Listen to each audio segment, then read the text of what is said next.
Have any of you seen New Girl, Friends, Harry Potter, or Batman Returns? All of these movies and television shows have a common factor. They stereotype their Jewish characters. Schmidt from New Girl is rich and pretentious. Ross from Friends is cheap and nerdy. The bank goblins in Harry Potter have big noses and are greedy, and a Star of David is even spotted on the floor of the Gringotts Bank. Penguin from Batman Returns is described as half human, half Arctic beast, and has a long hooked nose. Some people may think this is a coincidence, but Jewish stereotypes and anti-Semitism in the media is just that normalized, and these examples barely scratch the surface of Jewish stereotypes in the media. I don't know how many times I've looked at myself and thought, thank God I don't have a big Jewish nose. Jews in film are perpetuated as ugly and villainous among other negative character traits, which can warp non-Jews' point of view toward Jewish culture. The power of the media in shaping one's opinions of the world and the people in it are very strong. Since the beginning of Hollywood, Jews have been depicted using harmful Jewish stereotypes, including the personality types of greediness, pushy mothers, pampered princesses, sexless nerds, and physical characteristics of big noses, dark curly hair, very pale skin, and I could go on from there. Although these are just stereotypes, as stated by the Situation Comedies Initiate Life Jewish and Italian American Woman on Primetime Journal, they alter the way individuals look at an ethnic group by giving them expectations for what the world around them looks like. Jewish stereotyping in Hollywood was there from the beginning, because while Jews contributed to Hollywood, white people feared the power-hungry Jews stealing the industry from under their feet. Jewish immigrants had maintained an outsider status from the typical Christian and Protestant all-American people that dominated the industries of America. And the rise of Jewish businessmen, specifically in the film industry, was very threatening, causing the insertion of Jewish stereotypes throughout Hollywood's media. Jewish stereotypes have continued on into present-day movies and television because of the lack of response to Hollywood Jewish stereotypes. These stereotypes have cast a negative and hateful view of that of Jews in America. While the Holocaust happened over 75 years ago, there are still anti-Semitic views in people shown through film, but also through Jewish hate crimes today. While Jews only make up 2.4% of the population in America, they have been the victim of half the religion-based hate crimes in America in just 2020.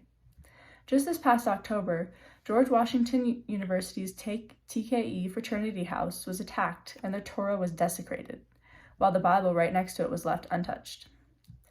And this past May, after a rise in the Israeli-Palestinian conflict in the Middle East, almost 200 incidents were recorded in America of American Jews being attacked because of it.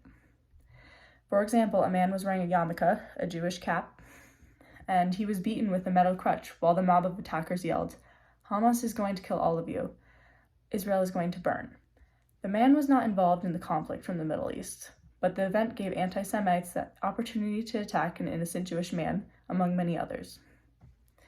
There are many other incidents and attacks that I can list off because of the harmful stereotypes that anti-Semites take as a threat to their existence, that are continually perpetuated by Hollywood's media. The example I previously mentioned of New Girl's anti-Semitism was originally a surprise to me. New Girl is one of my favorite TV shows, and I often didn't listen very closely to the jokes or think too much about them, but I should have. Schmidt, the infamous Jewish character on the show, is a proud Jewish man, but often makes jokes or is the butt of a stereotypical Jewish joke.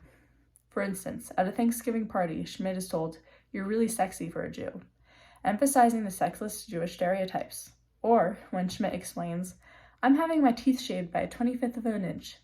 Fawn thinks that I should have the teeth of an immigrant. She thinks every time she looks at me, all she can see is Fievel Mauschwitz singing, 'There are no cats in America, those little mice Jews.'" Jewish people were described as subhuman rodents during the Holocaust by Hitler's propaganda, which is continued in this unfavorable line by Schmidt. All these little jabs at Jewish characters, or characters who resemble Jews, in the media are not outright hateful, but they carry the past of hateful Jewish stereotypes into the present, which promotes anti-Semitism. While no one can erase past movies and television with negative Jewish stereotypes, future filmmakers can be aware of the harmful effects that these stereotypes have on innocent Jewish people.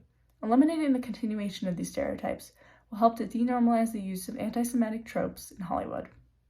The next time you see one of these movies or TV shows, Be aware of the stereotypes, realize it's fiction, and spread awareness about anti-Semitism in the media to help stop these negative biases from spreading into yet another generation of America. Thank you.